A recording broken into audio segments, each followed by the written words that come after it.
அனைத்து நேயர்களுக்கும் திண்டுக்கல் ஹரியன் சர்மாவின் பணிவான வணக்கம். குரு பிரம்மா குரு விஷ்ணு குரு தேவோ மகேஸ்வர குரு சாட்சாத் பரபிரம்மா தஸ்மை ஸ்ரீ குருவே நமக. குரு பகவானின் அதிசார சஞ்சாரம். வருகின்ற ஐப்பசி மாதம் 1ஆம் நாள் ஆங்கில 18/10/2025 சனிக்கிழமை இரவு 7:47 திருக்கணித ரீதியாக குரு பகவான் மிதுன ராசியிலிருந்து அதிசாரம் பெற்று கடகராசிக்கு செல்கிறார். அந்த கடகராசியில் கார்த்திகை மாதம் 19ஆம் நாள், அதாவது 5/12/2025 வெள்ளிக்கிழமை வரை சஞ்சரித்து மாலை 5:45 மீண்டும் அவர் வக்ரகதியில் வந்து மிதுன ராசியில் பிரவேசிக்கிறார். குரு பயிற்சி ஆகும் வரை அங்கு மிதுனத்தில் தான் சஞ்சரிப்பார். இது கிட்டத்தட்ட ஒரு 49 நாட்கள் இந்த நிகழ்வு நடைபெறுகிறது. இந்த 49 நாட்கள் என்பது சாதாரண விஷயம் இல்லை, 1.5 மாசத்துக்கு மேலே ஆகுது. 12 ராசிகளுக்கும் என்னென்ன தன்மைகளை வழங்கப் போகிறது, அவர்கள் எவ்வாறெல்லாம் நடந்து கொள்ள வேண்டும், என்னென்ன தெய்வங்களை வழிபட வேண்டும் என்பதை பற்றி நாம் விரிவாக இந்த பதிவில் ராசி ரீதியாக பார்க்கலாம். கும்பராசி நேயர்களே, உங்கள் ராசிக்கு பூர்வ புண்ணியஸ்தானம் என்று சொல்லக்கூடிய 5ஆம் இடத்தில் இதுவரை சஞ்சரித்துக் கொண்டிருந்த குரு பகவான் 6ஆம் இடத்திற்கு வருகிறார். பொதுவாக கும்பராசிக்கெல்லாம் 6ஆம் இடத்த குரு இருப்பது ஒரு நல்ல விஷயம்தான். 5ல் இருந்து கொண்ட குரு பகவான் உங்களுக்கு அதீத நற்பலங்களை கண்டிப்பாக கொடுத்திருப்பார். அதில் நீங்கள் அதிக உவகையில் இருந்தால் இந்த 49 நாள் அதற்கு திருஷ்டி பரிகாரமாக பண்ணணும். அது கொஞ்சம் எச்சரிக்கையா இருக்கணும். இனிப்பு வகைகளை சற்று பார்த்து சாப்பிடுங்க. சுகர் கம்ப்ளைண்ட் வர்றதுக்கு சான்சஸ் நிறைய இருக்குது. பூர்வீக சொத்துக்கள் சம்பந்தப்பட்ட பிரச்சனைகள் இருந்தால் இந்த 49 நாளைக்கு தயவு செய்து இந்த கேஸ்ல பிரச்சனை வேணா ஒதுங்கிருங்க. ஒரு ஆக்ரோஷமா ஒரு முடிவு எடுப்பீங்க, ஒரு கோபதாபத்தை நீங்க காட்டுவாங்க. அதனால் நடக்கக்கூடிய நல்ல விஷயங்களை நடக்காம போவதுக்கு உண்டான சாத்தியக்கூறுகள் நிறைய இருக்கின்றன. கும்பராசிக்காக சற்று எச்சரிக்கையாக இருக்க வேண்டிய காலகட்டம் தான் இது. ஆனால் அதே சமயம் உங்கள் ராசிக்கு 10ஆம் இடம் என்று சொல்லக்கூடிய தொழில் ஸ்தானத்தை குரு பார்ப்பது நல்ல விஷயம். அப்ப தொழில மாத்திரம் உங்க மைண்டை ஓட்டுங்க. நம்ம வேலை என்ன, அந்த வேலையை நம்ம செய்வோம். நமக்கு 4 காசு வருதா, அந்த வேலையை மொத்தம் நிம்மதியா செஞ்சுட்டு அமைதியா போய் வீட்டுல போய் சாப்பிட்டோமா படுத்தோமான்ட்டு இருக்கணும். வேற எந்த விஷயத்தையும் இறங்கக்கூடாது. ஏன்னா எதிரிகள் உருவாவதற்கு உண்டான சாத்தியக்கூறுகளை குரு உருவாக்கி விட்டுருவார். ஏன்னா நீங்க செஞ்ச பூர்வ பண்ணி என்ன மாதிரி தந்துவிடுதான் இந்த ஜென்மத்தை காரியங்கள்லாம் நடக்கும். அதனால தொழில் நமது வேலை செய்யக்கூடிய இடமாக இருக்கட்டும், இல்லை சுய தொழிலாக கூட இருக்கட்டும், சற்று தன்னுடைய வேலை உண்டு தான் ஒன்றை செஞ்சுட்டு போறாங்க. தர்மம் கண்டிப்பா பண்ணுங்க. யாராவது காலங்கத்தால கடந்தனே கொஞ்ச நேரத்தை அப்பையா தாயை வந்து ஒரு ரூபாயாவது இல்லைன்னு சொல்லாம போட்டுருங்க. நெய் தீபத்தை ஏற்றுங்கள். வேலை செய்யும் இடத்திலோ இல்லை சுய தொழில் செய்யக்கூடிய இடத்திலோ ஒரு நெய் தீபத்தை கண்டிப்பாக ஏற்றுங்கள். இது உங்களுக்கு நல்ல விஷயத்தை கண்டிப்பாக கொடுக்கும். இப்போ உங்க ராசிக்கு விரயஸ்தானத்தை அந்த குரு பகவான் பார்க்கிறார். நான் சொன்ன விஷயங்களை செய்வதால் என்ன, தேவையற்ற விரயங்கள் ஏற்படுவது தவிர்க்கப்படும். இப்போ நிறைய பேரை பார்த்துருக்கோம், போவாங்க கல்யாணமாக இல்லை, நமக்கு பிடிக்காத ஒருத்தன், அவன் ஸ்டேட்டஸ் விட கம்மி, அவன் ஒரு 500 ரூபா வைக்கிறான் மொய். நமக்கு அந்த ஆள் அந்த அளவு முக்கியமானவன் இல்லை, இருந்தாலும் இவெல்லாம் 500 ரூபா வச்சிருக்கேன்னு நம்ம கொண்டு 1000 ரூபா வச்சிருவோம். வச்சு போட்டு அவசரப்பட்டோமே, 500 ரூபா தேவையில்லாம இழந்துட்டோமே, நம்ம அவன் எத்தனை ரூபா வச்சுருப்போம், நமக்கு என்ன வச்சுட்டு நம்ம வந்திருக்கோம். அவனுக்கு ஒரு முக்கியமான அப்புறம் 500 ரூபா வச்சிருக்கலாம், நம்ம எதுக்கு அவசரப்பட்டோம் அப்படின்னு சொல்லி அப்புறம் வந்து சிந்திக்க வேண்டிய ஒரு தன்மையில கொடுத்துரும் நமக்கு. அதனால ஒரு உணர்ச்சி வசப்பட்ட தேவையில்லாத ஒரு விரயத்தை ஏற்படுத்தக்கூடிய ஒரு காலகட்டம்னு சொன்னா இது வந்து கண்டிப்பாக மிக ஆகாது. அதனால கும்பராசிக்காரங்க சற்று எச்சரிக்கையோடு நடந்து கொள்ள வேண்டும். கையில கொஞ்சம் காசு இருக்கு அப்படின்னு சொன்னா ஏதாவது அசட் வாங்கி போடுங்க. தொழில மாத்திரம் இப்போதைக்கு போட்டுறாதீங்க, அசட்டு வாங்குங்க. நகை நட்டுகளை வாங்கிவிங்க. தங்கத்தை சேமிப்பு கூட்டுங்க. வீட்டுல தங்கம் கேட்டா எங்க வீட்டுல ஒரு 20, 50 பவுன் 100 பவுன் நகை இருக்கு, எனக்கு எந்த பயமும் இல்லை, ஆண்டவன் பார்த்துக்கலாம்னு சொல்லி அந்த மாதிரி ஏதாவது வைங்க. பேங்க் லாக்கர்ல கொண்டு வைங்க.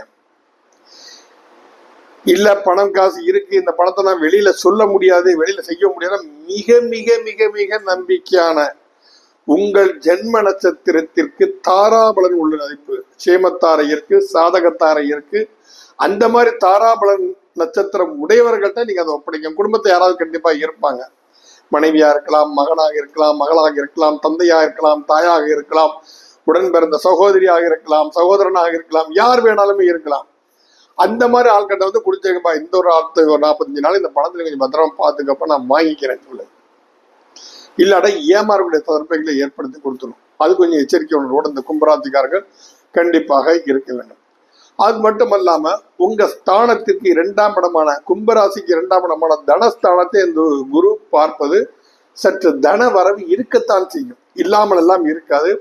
தன வரவு இருக்கத்தான் செய்யும். தொழில் சார்ந்த குரு பார்க்கறதுனால வருமானம் அதிகரிக்கும். ஆனா அந்த அதிகரிக்கக்கூடிய வருமானத்தில் வந்து தாம்பீகமாக செலவுகள் செய்து விடக்கூடாது. பார்த்துக்கலாம், நாளைக்கு நமக்கெல்லாம் காசு வர்ற நேரம் தான் வந்துகிட்டே இருக்க, அடுத்து என்ன நடக்குன்னு பார்த்துடலாம், அதனால நம்ம அப்படின்னு சொல்லிட்டு இருக்கிறத வந்து செலவு செஞ்சிடாதீங்க. செலவு செஞ்சு நிறைய பேர் அவசப்பட்டு இருக்காங்க இன்னைக்கு. அந்த வயசெல்லாம் கடந்த பிறகுதான் நம்ம என்னென்ன தப்பு பண்ணோம்னு சிந்திக்கத்துவோம். அந்த சிந்தனைக்கு இடம் கொடுக்கூடாது. இப்பவே தான் சேமித்து பழங்கள் வந்து. அதனால அந்த தாம்பீக செலவுகள் எல்லாம் இல்லாமல் சற்று நீங்கள் பார்த்துக் கொள்ளுங்கள். அடக்கத்தோடு இருங்க. எங்கிட்ட என்ன இருக்குவா, எது இருக்கோ அதை ஆண்டவன் கொடுத்தது, நான் என்னப்பா செய்யறதுக்கு, ஏதோ என்னால 4 பேர் யாரையும் நான் வந்து நல்ல செய்யணும், யாரையும் நான் கெடுத்து வாழல. அது ஒரு முக்கியமான விஷயம். அது நல்லது செய்யணும் இல்லை, யாரையும் நான் கெடுத்து வாழவில்லைங்கிற ஒரு நற்பெயரோடு வாழுங்க. அவருக்கு என்னைக்குமே அவர்பட்ட ஒரு ராஜா போல யாரையும் கை நீட்ட மாட்டார், யாருக்கும் அதிகமாக கொடுக்க மாட்டார். அவர் வாழ்க்கை அவர் வாழ்ந்துட்டு இருக்காரு. அந்த பேர் உள்ள வாழ்க்கையை இன்று வாழ்வது ரொம்ப கஷ்டம். என்ன ஜால்ரப்போட கூட்டங்கள் தான் அதிகமா இருக்குது. இது போன்ற விஷயங்களில் நீங்க முக்கியத்துவம் கொடுத்து வந்தீர்களே ஆனால் நிச்சயமாக இந்த குரு பகவான் 5ஆம் இடத்திலிருந்து 6ஆம் இடத்திற்கு வந்திருக்க இந்த 49 நாட்கள் 18-10-2025 இருந்து 5-12-2025 வரை இருக்கக்கூடிய இந்த 49 நாட்கள் வந்து உங்களுக்கு வந்து ஏற்படக்கூடிய ஏமாற்றத்திலிருந்து நீங்கள் காப்பாற்றப்படுவீர்கள்.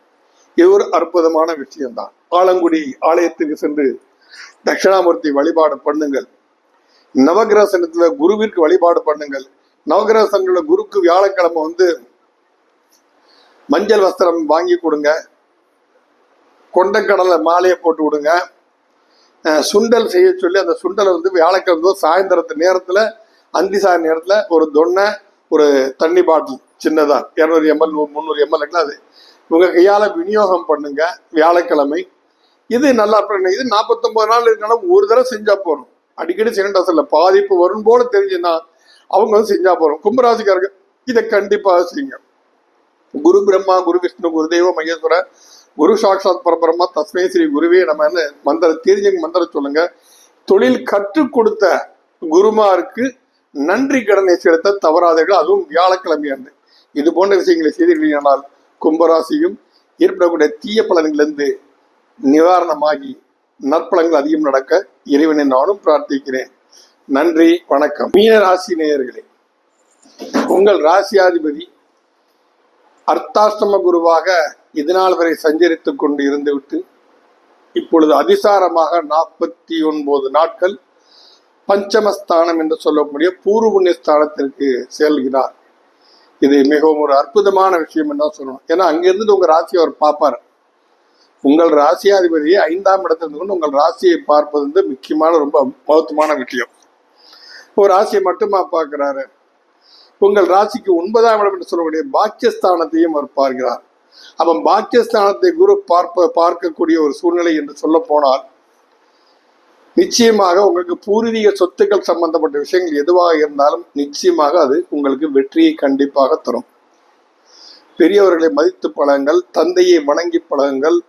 தந்தை இல்லாதவர்கள் தந்தையின் படத்திற்கு தினமும் திலகமிட்டு அவருக்கு தூப தீபங்கள் காட்டுங்கள். ஏதாவது ஒரு கல்கண்டு கூட நேர்த்தி வச்சுட்டு போங்க, தப்பு இல்லை, செய்யுங்கள்.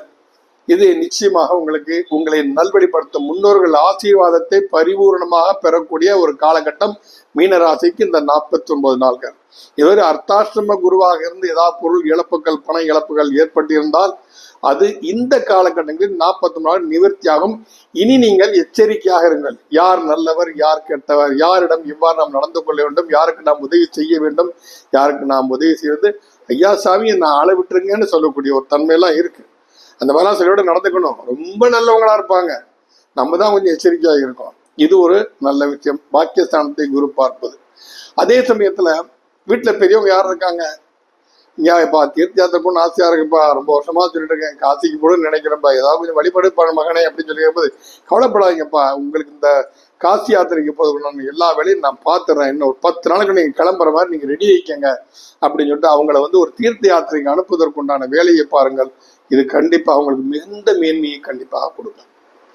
உங்கள் ராசிக்கு 11ஆம் இடம் சொல்லக்கூடிய லாபஸ்தானத்தை அந்த குரு பகவான் இப்போ பார்ப்பார். அப்ப லாபஸ்தானத்தை பார்ப்பது என்பது உங்களுடைய வருமானம் அதிகரிக்கும், கையிருப்பு சேமிப்பு அதிகரிக்கும். அது பேங்க்ல போட்டுக்கலாம், வீட்டுல அதிகமா காசை வச்சுக்காதீங்க, காலக்கூடலாம் சரியில்லை, வீட்டுல அதிகமா காசை வச்சுக்காதீங்க. நம்ம தொழில் அபிவிருத்தி அடையும்.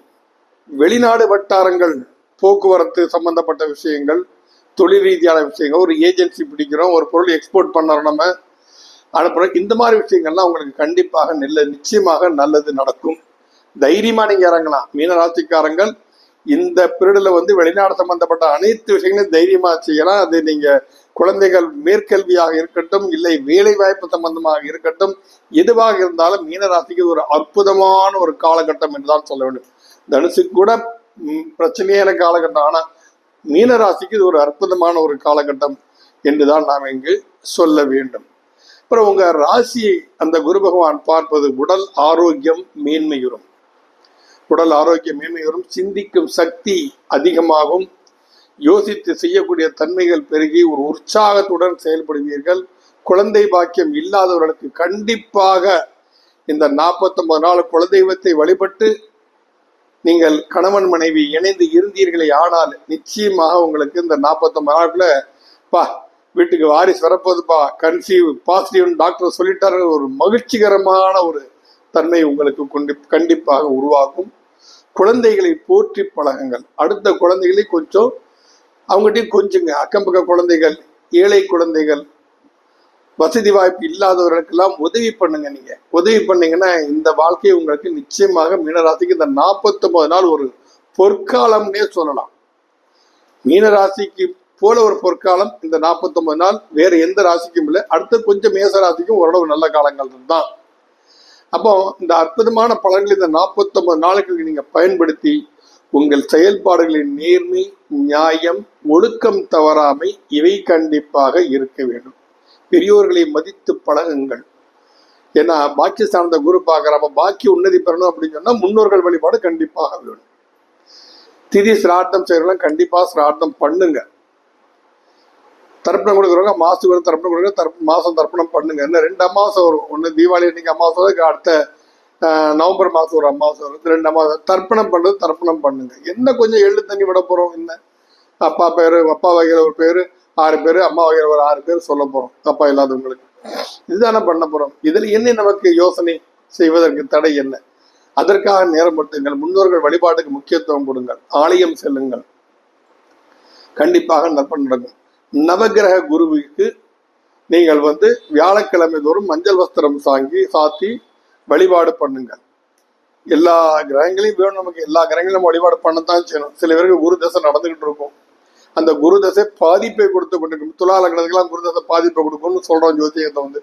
அப்ப அவங்க எல்லாம் இந்த குரு வழிபாடு பண்ணினாங்க அப்படின்னு சொன்னா அதீத நற்பணங்கள் கண்டிப்பாக நடக்கும். ஆக மீனராசிக்கு இந்த குரு அதிசார குருங்கிறது ஒரு அற்புதமான ஒரு நற்பங்களை கண்டிப்பாக கொடுக்கும். மீண்டும் ஒரு நல்ல பதிவு சந்திக்கும் வரை உங்களிலிருந்து விடைபெறுவது திண்டுக்கல் ஹரிஹரன் சர்மா. நன்றி, வணக்கம்.